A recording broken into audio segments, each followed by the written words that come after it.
Actually Shri Rahul Gandhi ji, Shri Manikrao Thackeray ji, Shri Revanth Reddy ji, Shri भट्टी विक्रमार्का जी, श्री उत्तम रेड्डी जी, सीतक्का जी, श्री जन्ना रेड्डी जी, श्री पूनम प्रभाकर जी, श्री अजहरुद्दीन जी, कोमटी रेड्डी वेंकट रेड्डी जी, कोडम वेरिया जी, मधुयाक्षी गौड जी, श्री श्रीधर बाबू जी, श्री बलराम नायक जी, श्रीमती दीपा दास मुंशी जी और श्री जग्गा रेड्डी जी।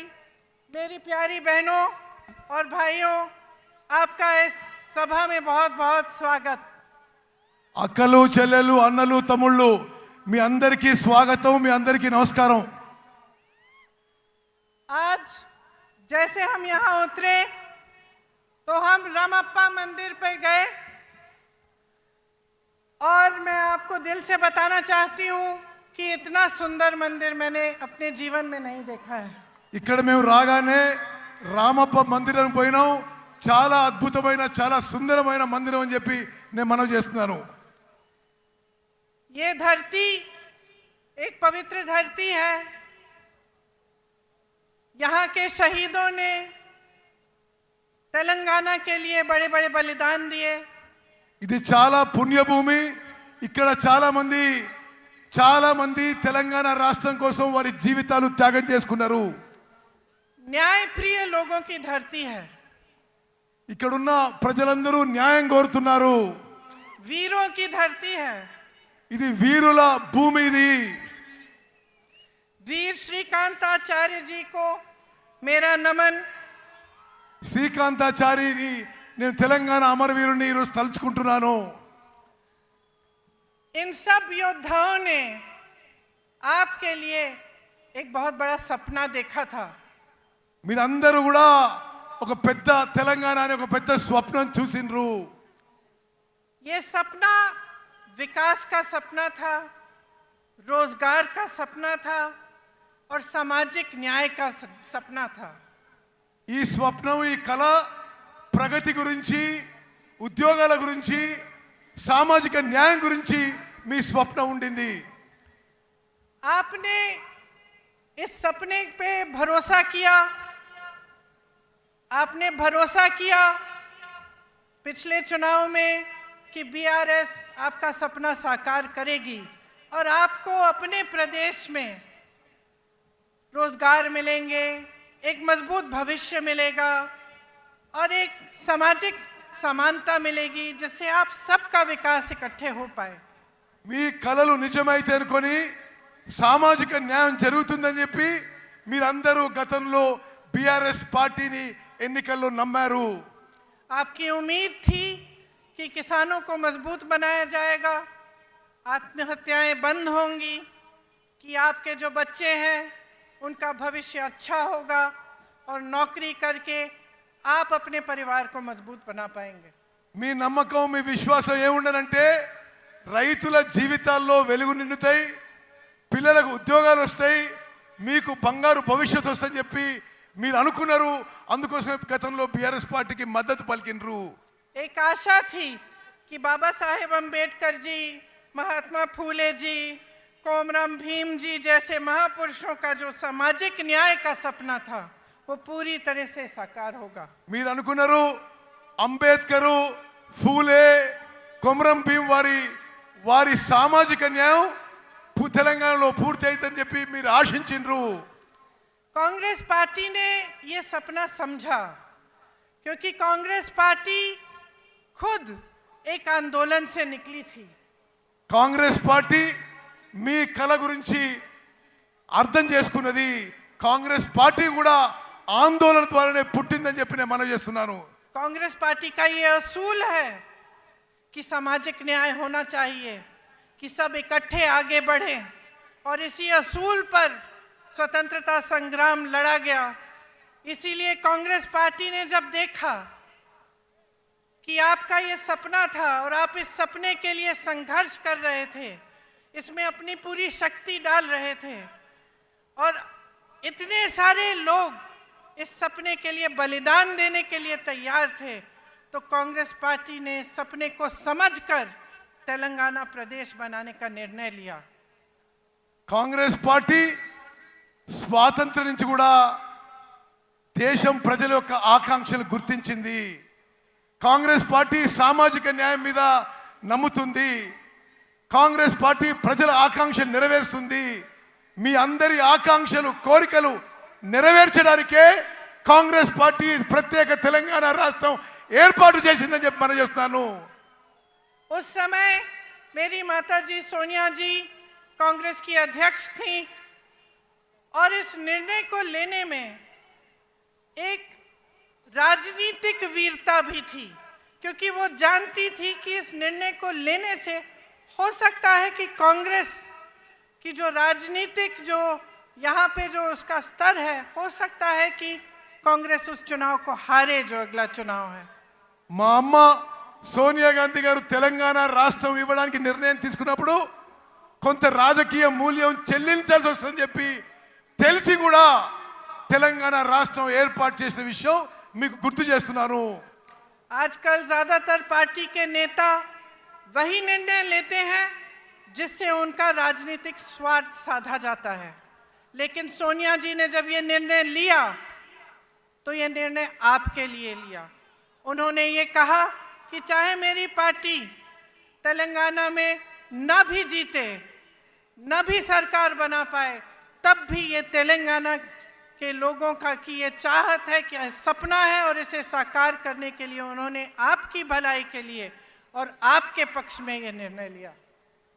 తెలంగాణ రాష్ట్రం ఇస్తే మూల్యం చెల్లించాల్సి వస్తుందని తెలిసినా ఈ రోజుల్లో రాజకీయ నాయకులందరూ కూడా రాజకీయ లబ్ధి కోసమే నిర్ణయాలు తీసుకుంటున్నా. మా తల్లి గారు సోనియా గాంధీ గారు రాజకీయం నష్టపోయినా సరే తెలంగాణ ప్రజల ఆకాంక్ష కొరకు, తెలంగాణ ప్రజల త్యాగాలు గుర్తించి, తెలంగాణ ప్రజల కోరిక మేరకు తెలంగాణ రాష్ట్రం ఏర్పాటు చేసిన విషయం మీ అందరికీ మరోసారి మనవి చేస్తున్నాను. उनका सोच, कांग्रेस पार्टी की सोच एक छोटी सोच नहीं थी। उनका नजरिया आगे के लिए था, भविष्य के लिए था, आपकी मजबूती के लिए था। इसीलिए वो ये निर्णय ले पाई।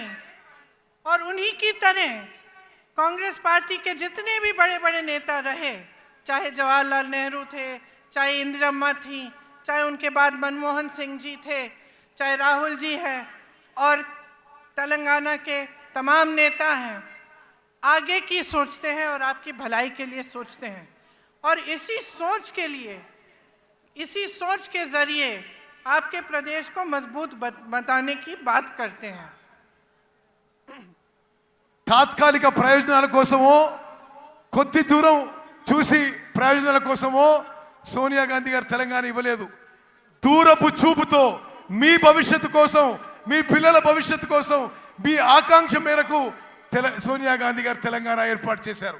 ఏ విధంగానైతే జవహర్లాల్ నెహ్రూ గారు, ఇందిరాగాంధీ గారు, రాజీవ్ గాంధీ గారు, రాహుల్ గాంధీ గారు దూర చూపుతో దేశం మంచి కోసం, సమాజం మంచి కోసం, ప్రజల కోసం మంచి కోసం నిర్ణయాలు తీసుకుంటారో, ప్రజల ఆకాంక్ష కోసం తెలుసుకుంటారో, మా తల్లి సోనియా గాంధీ గారు కూడా తెలంగాణ రాష్ట్రం ఏర్పాటు నిర్ణయం తీసుకున్నారు.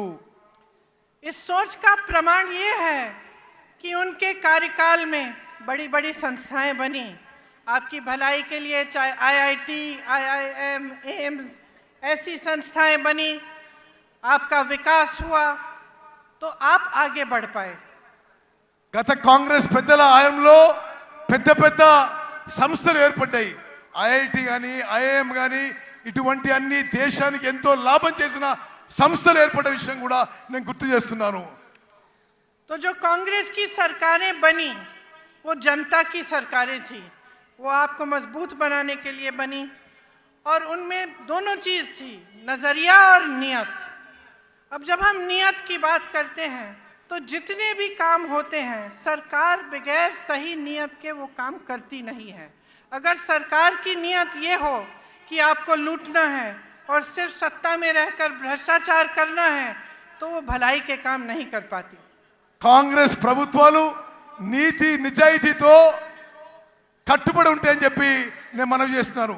ఇప్పుడు మీరు చూస్తున్న ప్రభుత్వాలు అవినీతితో, మోసపూరిత విధానం అవలంబిస్తున్న విషయం కూడా మీరు గమనించాలని చెప్పి మనం చేస్తున్నాను.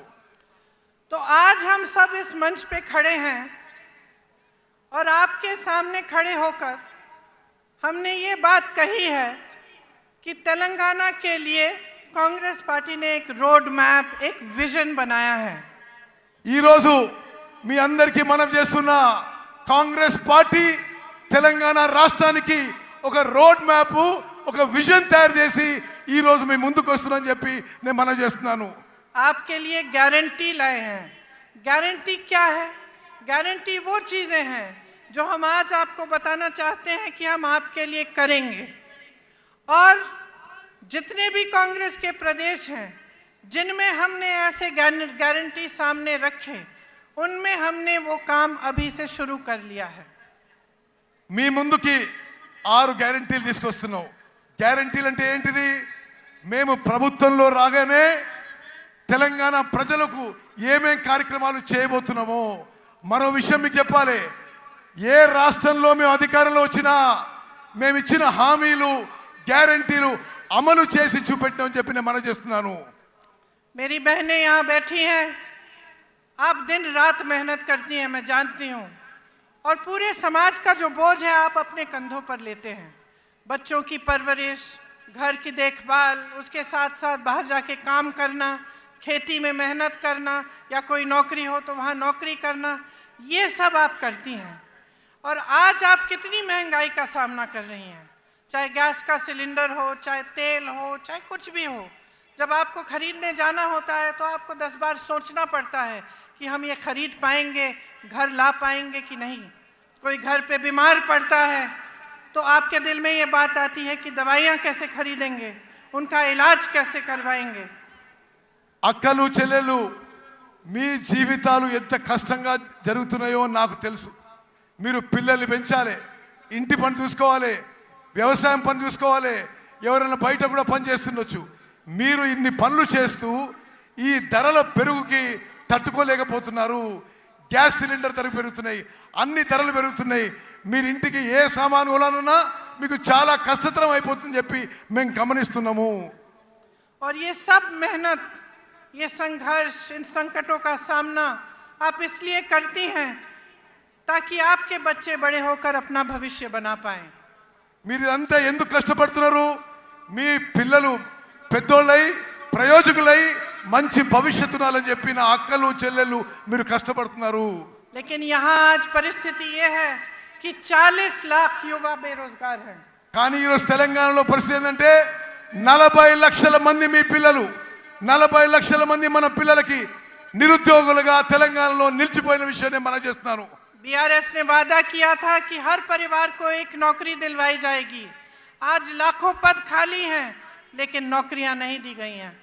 టిఆర్ఎస్ పార్టీ ఇంటికో ఉద్యోగం చెప్పిండ్రు, ఇంటికో ఉద్యోగం. కానీ ఈరోజు లక్షల ఉద్యోగాలు ఖాళీగా ఉన్నా బీఆర్ఎస్ పార్టీ ఉద్యోగాలు నింపలేదనే విషయం మీరు గమనించాలి. और स्थिति ये है कि भर्तियों में भी भ्रष्टाचार है. एक बच्ची ने आत्महत्या की और उस पर भी सवाल उठाया गया कि उसने एप्लीकेशन ही नहीं भरा था. ये परिस्थितियां हैं कि जो संकट है, जो युवाओं का दर्द है, उसे समझने और सुलझाने के बजाय उन पर उंगलियां उठाई जाती हैं, लेकिन रोजगार नहीं दिए जाते, आपके लिए, आपके विकास के लिए काम नहीं किया जाता. ఉద్యోగాలు నింపే ప్రక్రియలో బీఆర్ఎస్ ప్రభుత్వంలో అవినీతి జరుగుతుంది. చాలా మంది యువకులు తట్టుకోలేక ఆత్మహత్య చేస్తుంటే వారి క్యారెక్టర్ మీద కూడా ఈ ప్రభుత్వం పెద్దలు ఏలెత్తి చూపుతున్నారు. ఉద్యోగాలు ఇవ్వకపోగా ఉద్యోగంలో నింపే ప్రక్రియలో ఈ టిఆర్ఎస్ ప్రభుత్వంలో అవినీతి లూటీ జరుగుతున్న విషయం నేను మనవి చేస్తున్నాను. उस्मानिया जैसी यूनिवर्सिटीज में अध्यापकों और पैसों की कमी है. एक भी नई सरकारी यूनिवर्सिटी नहीं बनाई गई. इनके पूरे कार्यकाल में आप देखेंगे तो सिर्फ प्राइवेट यूनिवर्सिटियां बनी हैं और उनमें से आधी इन्हीं के नेताओं की है, ताकि आपको फीस बड़ी बड़ी भरनी पड़े लेकिन आपके लिए सही सुविधा नहीं बने. ఉస్మానియా లాంటి యూనివర్సిటీలో టీచింగ్, నాన్ టీచింగ్ ఫ్యాకల్టీకి రిక్రూట్మెంట్ జరగలేదు. బీఆర్ఎస్ ప్రభుత్వం వచ్చిన తర్వాత ఒక్క కొత్త గవర్నమెంట్ యూనివర్సిటీ కూడా తెరవలేదు. కేవలం ప్రైవేట్ యూనివర్సిటీస్ తెరిచి పెద్ద పెద్ద ఫీజు పెట్టి మీ పిల్లలకి మీకు ఇబ్బంది కలుగుతుంది ఈ బీఆర్ఎస్ ప్రభుత్వంలో చెప్పి మనం చేస్తున్నాను. इसलिए युवाओं के लिए हमारी जो गारंटी है उसमें हमने कहा है कि तेलंगाना आंदोलन के शहीदों के परिवार को एक सरकारी नौकरी दिलवाएंगे.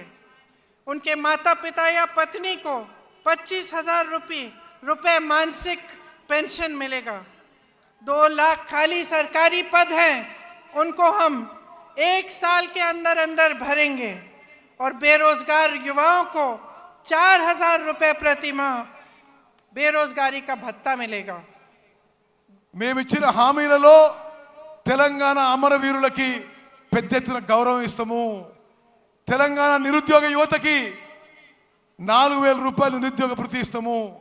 తెలంగాణ నిరుద్యోగ యువతకి 5 లక్షల రూపాయలు ఇవ్వబోతున్నాము. తెలంగాణలో ఉన్న ఖాళీగా ఉన్న 2 లక్షల ఉద్యోగాలు 1 సంవత్సరంలో భర్తీ చేయబోతున్న విషయం నేను మనవి చేస్తున్నాను. गल्फ देशों में रोजगार की संभावनाओं को मजबूत करने के लिए स्पेशल गल्फ सेल बनाया जाएगा. Those who go to work in जो लोग गल्फ के देशों में काम करने के लिए जाएंगे उनके लिए एक स्पेशल गल्फ सेल बनाया जाएगा.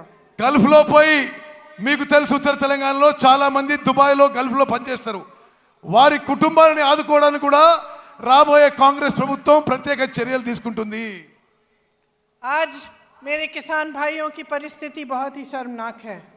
चाहे पेट्रोल हो, डीजल हो, खाद हो, हर चीज़ पर खर्चा बढ़ गया है. आपके कर्ज बढ़ गए हैं और सरकार की तरफ से कोई मदद नहीं मिलती. ఈరోజు రైతుల పరిస్థితి తెలంగాణలో దయనీయంగా మారింది. వ్యవసాయానికి సంబంధించి అన్ని ఇన్పుట్స్ లో పెట్రోల్, డీజిల్, సీడ్స్, లేబరు అన్ని ధరలు పెరిగినాయి. ఈ బీఆర్ఎస్ ప్రభుత్వం రైతుల కోసం ఏమీ చేయడం లేదు. खेती से कमाना मुश्किल हो गया है और किसान परेशान और त्रस्त है. వ్యవసాయం నుంచి ఆదాయం ఈ బీఆర్ఎస్ ప్రభుత్వంలో తగ్గిపోయింది. इसीलिए हमने ये तय किया है कि हम एमएसपी को बढ़ाएंगे और इसकी हम आपको गारंटी देते हैं. అందుకోసమే రాబోయే కాంగ్రెస్ ప్రభుత్వంలో మినిమం సపోర్ట్ ప్రైస్ ఎంఎస్పి పెంచి ఇవ్వబోతున్నాం అని చెప్పి నేను మనం చేస్తున్నాను. धान के लिए 2,500 रुपये, मक्का के लिए 2,200 रुपये, सोयाबीन के लिए 4,400 रुपये, गन्ना के लिए 4,000 रुपये. అన్ని వ్యవసాయ పంటలకి ఎంఎస్పి పెంచి ఇస్తాము. వరి ధాన్యానికి 2,500, సోయాకి 2,200, షుగర్ కేన్ కి 4,000 రూపాయలు ఇవ్వబోతుందని చెప్పి నేను మనం చేస్తున్నాను. अरहर की 6,700 रुपये और कॉटन की 6,500 रुपये. పత్తికి 6,500 రూపాయలు ఇవ్వబోతున్నాం. ఈ విధంగా ప్రతి పంటకి ఎంఎస్పి కంటే పెంచి రాబోయే కాంగ్రెస్ ప్రభుత్వం ఇవ్వబోతుంది. किसानों के लिए 2 लाख रुपए तक कर्ज माफ किए जाएंगे. రాబోయే కాంగ్రెస్ ప్రభుత్వం 2 లక్షల రూపాయల వరకు రైతులకి రుణమాఫీ చేయబోతున్నాము. इंदिरम्मा रायतु भरोसा योजना के तहत किसानों के लिए 15,000 रुपए प्रति एकड़ दिया जाएगा. ఇందిరమ్మ రైతు భరోసా అనే కార్యక్రమం తీసుకొచ్చి ప్రతి ఎకరాకి ప్రతి సంవత్సరానికి 15,000 రూపాయలు ఇవ్వబోతుందని చెప్పి నేను మనం చేస్తున్నాను. और मनरेगा में जो रजिस्टर्ड मजदूर हैं उन्हें हर साल 12,000 रुपए मिलेंगे. భూమి లేని రైతు కూలీలకు సంవత్సరానికి వచ్చే కాంగ్రెస్ ప్రభుత్వం 12,000 రూపాయలు ఇవ్వబోతుందని చెప్పి నేను మనం చేస్తున్నాను. मेरे बहनों और मेरे भाइयों, ये जो आपका क्षेत्र है ये आदिवासी बहुल क्षेत्र है और आप तो जानते ही हैं कि इंदिरा जी के दिल में आपके लिए एक बहुत खास जगह थी. ఈ ప్రాంతంలో గిరిజనులు, ఆదివాసీలు పెద్ద సంఖ్యలో ఉంటారు. ఇందిరాగాంధీ గారు గిరిజనులు, ఆదివాసీలకి ఎంత ప్రేమిస్తుండ్రో మీకు తెలుసు అని చెప్పి నేను చేస్తున్నాను. ये रिश्ता जो उनके साथ आपने जोड़ा था, एक आदर का रिश्ता था, श्रद्धा का रिश्ता था। उनके दिल में आपके लिए आदर था, आपके लिए श्रद्धा थी, और वो हमेशा ये चाहती थी कि आपकी संस्कृति को बचाया जाए और बढ़ाया जाए। वो हमेशा कहती थी कि आदिवासी संस्कृति ही दुनिया की सबसे आधुनिक और सबसे आगे सोचने वाली संस्कृति थी, जिसके जरिए प्रकृति का आदर होता था। గిరిజనులు ఆదివాసులు మీరు ఇందిరాగాంధీ గారిని ఎంతో ప్రేమించి అభిమానించేవాళ్ళు. ఇందిరాగాంధీ గారు కూడా మిమ్మల్ని ఎంతో ప్రేమించి అభిమానించేవాళ్ళు. ఎప్పుడు కూడా మీ సంస్కృతిని, మీ కల్చర్ని మరి ప్రిజర్వ్ చేయాలని చెప్పి ఇందిరాగాంధీ గారు భావించారు. ఎప్పుడు కూడా ఇందిరాగాంధీ గారు మీరంటే ఆదివాసీలు, లంబాడీలు, గిరిజనులు అంటే ఎంతో గౌరవ మర్యాద ఉండేది. ఆదివాసీలు, గిరిజనులు వారి గురించి మీకు ఎంతో ముందు చూపు ఉందని చెప్పి ఇందిరాగాంధీ గారు భావించేవారు. लेकिन अफसोस की बात है कि आज आपके अधिकार छीने जा रहे हैं। ఈ రోజు ఆదివాసీల, గిరిజనుల హక్కులు ఈ బీఆర్ఎస్ ప్రభుత్వ పెద్దలు లాక్కుంటున్నారని చెప్పి నేను మనవి చేస్తున్నాను. जबरन आपको जमीन से बेदखल किया जा रहा है। మీ భూముల నుంచి మిమ్మల్ని ఎలగొడుతున్నారు. आपके लिए जो डेवलपमेंट फंड है उसका आप शायद जानते नहीं होंगे, लेकिन 40% से ज़्यादा अलग अलग कामों में जाता है, लेकिन आपके लिए नहीं डाला जाता। మీకు రావాల్సిన డెవలప్మెంట్ ఫండ్ అభివృద్ధి నిధుల్లో 40% ఇతర విషయాలకి ఉపయోగిస్తుందని చెప్పి నేను మనవి చేస్తున్నాను. हमने तय किया है कि एससी के लिए 18% आरक्षण दिया जाएगा और एसटी के लिए 12%। మేము వచ్చిన తర్వాత ఎస్సీలకి 18% రిజర్వేషను, ఎస్టీలకి 12% రిజర్వేషన్ ఇవ్వబోతుందని చెప్పి నేను మనవి చేస్తున్నాను. अंबेडकर अभय हस्तम के तहत एससी एसटी परिवारों को 12 लाख की मदद मिलेगी। అంబేద్కర్ అభయ హస్తం అనే కార్యక్రమం మేరకు ఎస్సీ ఎస్టీ కుటుంబాలకి 12 లక్షల రూపాయలు ప్రతి కుటుంబానికి ఇవ్వబడుతుందని చెప్పి నేను మనవి చేస్తున్నాను. इंदिरम्मा पक्का हाउस स्कीम के तहत बेघर एससी एसटी परिवारों को घर बनाने के लिए जमीन और 6 लाख रुपए मिलेंगे। ఇందిరమ్మ ఇల్లు పథకం కింద ఎస్సీ ఎస్టీలకు ఇంటి స్థలం ఇస్తూ ప్రతి ఇంటి కింద 6 లక్షల రూపాయలు మీకు ఇవ్వబోతున్నారు. और आदिवासी ग्राम पंचायतों के लिए 25 लाख रुपए दिए जाएंगे। ప్రతి గిరిజన గ్రామ పంచాయతీ, ఆదివాసీ గ్రామ పంచాయతీలకి 25 లక్షల రూపాయలు ప్రత్యేకంగా ఇవ్వబోతున్నాము. जब कांग्रेस पार्टी वन अधिकार का एक्ट लाई थी, तब 8 लाख से अधिक एकड़ जमीन पर पट्टे दिए गए थे। ఈ ఫారెస్ట్ రైట్స్ యాక్ట్ కాంగ్రెస్ ప్రభుత్వం తీసుకొచ్చినప్పుడు 8 లక్షల ఎకరాలు ఫారెస్ట్ రైట్స్ యాక్ట్ కింద తెలంగాణలో కాంగ్రెస్ ప్రభుత్వం మీకు 8 లక్షల ఎకరాలు ఇవ్వడం జరిగింది. आपको याद होगा कि पोडू लैंड्स के पट्टे आपको मिले थे। పోడు ల్యాండ్స్, పోడు భూముల పట్టాలు గత కాంగ్రెస్ ప్రభుత్వం మీకు ఇచ్చింది. लेकिन बीआरएस सरकार ने ये सब बंद कर दिया। బీఆర్ఎస్ ప్రభుత్వం ఈ కార్యక్రమాన్ని పూర్తిగా నిర్వీర్యం చేసింది, ఆపేసింది. मैंने महिलाओं की बात की। मेरी बहनों, आपके लिए महालक्ष्मी योजना के तहत 2500 रुपए हर महीने दिए जाएंगे। మహాలక్ష్మి పథకం కింద నా అక్కలు, చెల్లెళ్ళు మీ అందరికీ నెలకి 2500 రూపాయలు ఇవ్వబోతున్నాము. गैस सिलेंडर 500 रुपए का मिलेगा, और जो लड़कियां शिक्षा प्राप्त कर रही हैं और 18 साल की उम्र से ऊपर की हैं, उन्हें एक इलेक्ट्रिक स्कूटर दिया जाएगा। గ్యాస్ సిలిండరు, అందరికీ గ్యాస్ సిలిండరు 500 రూపాయలకే గ్యాస్ సిలిండర్ ఇవ్వబడుతుంది. అదేవిధంగా 18 ఏళ్ళు దాటిన నా చెల్లెలకి, చదువుకున్న వాళ్ళకి ఎలక్ట్రిక్ స్కూటీ ఇవ్వబోతున్నాము.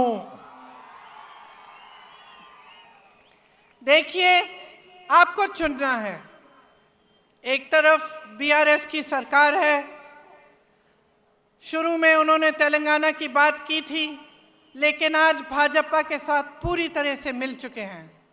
आज सरकार वो नहीं चला रहे हैं, मोदी जी रिमोट कंट्रोल से चला रहे हैं। టిఆర్ఎస్ వాళ్ళు ముందు తెలంగాణ గురించి ఆలోచన చేసినారు, కానీ ఇప్పుడు పూర్తి స్థాయిలో బీజేపీతో మిలాఖాత్ అయిపోయినరు. BRS BJP కలిసిపోయినాయి. ప్రభుత్వం రిమోట్ కంట్రోల్తో నరేంద్ర మోదీ నడిపిస్తున్నాడు. Land mafia, sand mafia, mind mafia, wine mafia सबके साथ मिले हुए हैं। जिस तरफ आप देखो आपको भ्रष्टाचार ही भ्रष्टाचार दिख रहा है। जहां लूट सकते थे वहां से लूट रहे हैं। Sand mafia, land mafia, wines mafia, mines mafia అన్ని కలిసిపోయినాయి బీఆర్ఎస్ ప్రభుత్వంలో. ఎక్కడెక్కడి నుంచి లూటీ చేయాలో మిమ్మల్ని లూటీ చేస్తున్నారు బీఆర్ఎస్ పార్టీ వాళ్ళు. और सरकार का ध्यान महंगाई को मिटाने पर नहीं है, रोजगार बनाने को पर नहीं है, आपको मजबूत करने पर नहीं है। सरकार का ध्यान सिर्फ इन माफियाओं को बचाने में लगा हुआ है। ఈ ప్రభుత్వం యొక్క దృష్టి మీ పిల్లల ఉద్యోగాలు ఇవ్వడంలో కానీ మీ జీవితాలు మెరుగుపరచడంలో లేవు. ఈ మాఫియాలను రక్షించడానికే ఈ బీఆర్ఎస్ ప్రభుత్వం ఉందని చెప్పి నేను మనవి చేస్తున్నాను. रंगारेड्डी जिले में हजारों करोड़ों के जमीन पर घोटाला किया, भूदान की जमीन रिकॉर्ड से ही गायब कर दी. రంగారెడ్డి జిల్లాలో వేల కోట్ల భూములు బీఆర్ఎస్ ప్రభుత్వంలో పెద్దలు లాక్కున్నారు. భూదాన్ మూమెంట్లోని భూములు రికార్డ్ నుంచే తీసేసిండ్రు ఈ ప్రభుత్వం. कांग्रेस के जमाने में इन जमीनों को बेचना खरीदना मना था. కాంగ్రెస్ అధికారంలో ఉన్నప్పుడు ఈ భూదాన్ భూములని అమ్మడం కానీ కొనడం కానీ నిషేధం ఉండింది.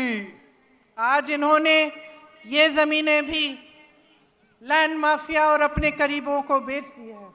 వీళ్ళు ఇప్పుడు వచ్చిన వాళ్ళు బీఆర్ఎస్ వాళ్ళు ఈ భూములను కూడా ల్యాండ్ మాఫియాకి వాళ్ళ దగ్గర వాళ్ళకి ఇచ్చేసిండ్రు. आपको ये शब्द याद होंगे, बंगारू तेलंगाना, याद है? ये शब्द, ये वादा आपको बीआरएस ने किया था कि तेलंगाना को स्वर्णिम जगह बनाएंगे. బీఆర్ఎస్ వాళ్ళు బంగారు తెలంగాణ చేస్తామని మీకు హామీ ఇచ్చి అష్యూరెన్స్ ఇచ్చి మోసం చేసిన విషయం గుర్తు చేస్తున్నా. लेकिन इन्होंने अपने लिए बड़े बड़े आलीशान महल बना दिए और आपके जो सपनों का महल था वो चूर चूर कर दिया. వీళ్ళు 100 కోట్ల లూటీలు చేసుకున్నారు, పెద్ద పెద్ద బంగ్లాలు కట్టినరు. మీ స్వప్నం కానీ మీ కల కానీ ధ్వంసం చేసింది బీఆర్ఎస్ పార్టీ, బీఆర్ఎస్ ప్రభుత్వం. आपका सपना था कि सामाजिक न्याय होगा. మీ స్వప్నం మీ కల సామాజిక న్యాయం కావాలని ఉండే. सामाजिक न्याय कौन सा? इनके 18 मंत्रियों में से 3 तो सीएम के ही परिवार के हैं और इनके पास 13 मंत्रालय हैं. ఇప్పుడు సామాజిక న్యాయం బీఆర్ఎస్ లో జరుగుతలేదు. 17 మంది మంత్రుల్లో 3 వీరు కుటుంబ సభ్యులే మంత్రులు. 18 మంత్రిత్వ శాఖలు వీళ్ళ కుటుంబం దగ్గరనే ఉన్నాయి. और बीसी की संख्या 50% से ऊपर है, लेकिन मंत्रालय में सिर्फ 3 मंत्री हैं. బీసీలు జనాభాలో 50% కంటే ఎక్కువ ఉన్నారు, కానీ వీళ్ళ మంత్రిత్వ శాఖలో ముగ్గురు మంత్రులు ఉన్నారు. 34% आरक्षण से घटाकर 23% कर दिया है. 27% నుంచి బీసీల రిజర్వేషన్ 23% కి తగ్గించిండ్రు. राहुल जी यहाँ बैठे हैं, सब जगह जाते हैं तो जातिगत जनगणना की बात करते हैं. बिहार में ये जनगणना की गई, पता चला कि ओबीसी, आदिवासी, शेड्यूल कास्ट के 84% लोग हैं. और आप सोचिए और अपने आप से पूछिए कि 84% लोग हैं बिहार प्रदेश में, लेकिन उनका प्रतिनिधित्व नहीं है. బీహార్లో ఏ విధంగా అయితే బీసీలో కాస్ట్ సెన్సస్ జరిగిందో దేశవ్యాప్తంగా క్యాస్ట్ సెన్సస్ జరగాలని చెప్పి రాహుల్ గాంధీ గారు దేశమంతటా పర్యటన చేస్తున్నారు. ఎస్సీ ఎస్టీ బీసీల సంఖ్య ఎక్కువ ఉన్నా తగిన స్థాయిలో వారికి న్యాయం జరగడం లేదని చెప్పి మేము మనవి చేస్తున్నాము. सच्चाई ये है कि हमारे पूरे देश की यही असलियत है. हम कहते हैं कि जातिगत जनगणना करिए और ये चुप हो जाते हैं. ये गिनती भी नहीं करना चाहते. ये गिनती भी नहीं करना चाहते कि कितने बीसी है, कितने एससी है, कितने एसटी हैं. इनको अपना हक देना छोड़िए, गिनती से डर रहे हैं. వీళ్ళు ఇప్పుడు ప్రభుత్వంలో ఉన్న వాళ్ళు కాంగ్రెస్ పార్టీ కోరుతుంది క్యాస్ట్ వైడ్ సెన్సస్ చేయాలని. నరేంద్ర మోదీ ప్రభుత్వం దీనికి నోరు మూసుకొని కూర్చుంది. వాళ్ళ హక్కులు ఇవ్వడం దూరంగా పెట్టండి, కనీసం క్యాస్ట్ వైడ్ సెన్సస్ చేయడానికి కూడా మోదీ ప్రభుత్వం ముందుకు రావడం లేదు. तो ये सामाजिक न्याय देंगे कैसे? లెక్కలే చేయనప్పుడు, కులపరంగా సెన్సస్ చేయనప్పుడు వీళ్ళు న్యాయం ఎట్లా చేస్తారు, సామాజిక న్యాయం ఎట్లా చేస్తారు? इनकी बातें खोखली हैं. चुनाव के समय बड़ी बड़ी बातें करते हैं, उसके बाद भूल जाते हैं. लूट में, भ्रष्टाचार में, इन्हीं चीजों में व्यस्त रहते हैं. వీళ్ళ మాటల్లో అర్థం లేదు, మోసపూరిత మాటలు. ఎలక్షన్స్ లో ఏదో మాటలు చెప్పి వాగ్దానాలు చేసి పూర్తిగా మర్చిపోతారు, జనాన్ని మోసం చేస్తున్నారు. मोदी जी ने कितने बड़े बड़े वादे किए थे. ट्राइबल यूनिवर्सिटी बनाएंगे, स्टील प्लांट लगवाएंगे, హార్టికల్చర్ యూనివర్సిటీ बनाएंगे. क्या बनाया? మోదీ గారు పెద్ద పెద్ద మాటలు మాట్లాడిండు. ట్రైబల్ యూనివర్సిటీ పెడతానడు, స్టీల్ ఫ్యాక్టరీ పెడతానడు, హార్టికల్చర్ యూనివర్సిటీ పెడతానడు. ఏది ఒక్క అంగుళం కూడా ముందుకు పోలేదు. जो बनाया वो सब अपने बड़े बड़े उद्योगपति दोस्तों को सौंप दिया. BHEL, BSNL, DMRL, HAL, railways की बात कर रहे हैं. कुछ नहीं छोड़ा. నరేంద్ర మోదీ గారు కాంగ్రెస్ పార్టీ నిర్మించిన సంస్థలని, పబ్లిక్ సెక్టర్లని, BHEL, HAL, రైల్వేస్లో కొంత భాగం ప్రైవేట్ తన ఉద్యోగపతి దోస్తులకి, వ్యాపారవేత్తలకి ఈ దేశాన్ని అమ్మేస్తున్నాడు. 60 लाख करोड़ की कंपनियां 6 लाख करोड़ में बेच डाली. 7 లక్షల కోట్ల కంపెనీలు 6 లక్షల కోట్లు అమ్ము చేయబడుతున్నాయి. ना इन्होंने जो बनी हुई संस्थानें थी उनकी बचत, उनकी हिफाजत की, ना इन्होंने कुछ नया बनाया. सिर्फ नए नए वादे, नए नए बातें करते रहे. तो बहनों और भाइयों, मैंने बहुत लंबा बोल लिया है, लेकिन इस सब चीज़ों का, जितनी भी बातें मैंने की हैं, इनका एक ही सार है. आप समझदारी से अपना वोट दो, आप विवेक से अपना वोट दो और देखो कि आपके जीवन का क्या अनुभव है. आपके जीवन में तरक्की आई है कि नहीं? अगर नहीं आई है तो आप देखिए कि कांग्रेस के प्रदेशों के लोगों में तरक्की आई है कि नहीं. क्या कर रही है कांग्रेस? जहाँ जहाँ गारंटी दी है, क्या वो गारंटी पूरी कर रही है कि नहीं? ఇప్పుడు అధికారంలో ఉన్న వాళ్ళు కళ్ళబొల్లి మాటలు చెప్పి మిమ్మల్ని మోసం చేస్తున్నారు. మీ జీవితాల్లో ఏమైనా మార్పు వచ్చిందా? తెలంగాణలో ఇప్పుడు అధికారంలో ఉన్న వాళ్ళు ఏమీ చేయలేదు. జాగ్రత్తగా ఆలోచన చేసి ఓటేయండి. కాంగ్రెస్ పాలిత రాష్ట్రాల్లో సామాన్య ప్రజల జీవితాల్లో మెరుగు వచ్చింది.